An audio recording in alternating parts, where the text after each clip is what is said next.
Mmm, aku nggak tahu ya apakah ini the worst advice, tapi yang kepikiran di aku ya, Yap. secara cepet gitu. Ini sih, jangan peduli sama pendapat orang. Jangan Wis, peduli pada pendapat pendapat orang. orang. Mungkin orang kayak pikir, wah kok aneh banget gitu Iya. kan. Gini, kenapa aku nggak suka sama advice itu?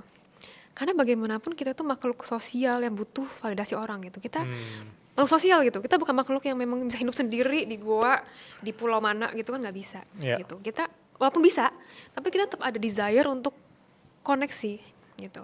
Jadi kalimat itu walaupun terkesan kayak enak ya kalau misalnya aku bisa posting konten tanpa aku takut sama komentar orang, tapi pada akhirnya kita nggak bisa mempraktekkan itu secara nyata karena pada akhirnya pasti kita akan peduli sama orang lain gitu. Misalnya kita dapat komentar positif, pasti kita seneng kan? Iya. Kita nggak bisa deny itu gitu. Jadi aku nggak suka sama komentar itu. Tapi advice itu, cuman aku bisa kasih semacam advice, bukan advice sih, cuman prinsipku yang lebih aku rasa netral gitu, kayak seimbang.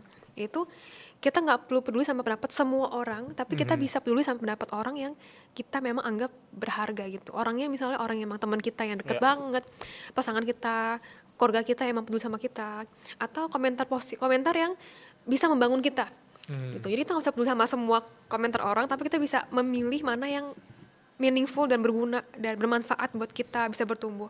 Karena kalau kita misalnya kita nggak peduli sama sekali kan bahaya juga ya. Bisa jadi kita bisa berkembang dari situ ya kan? Gitu. Jadi aku rasa sih itu yang lebih seimbang sih Oh. advice-nya. Wow. Itu bagus banget Sheila.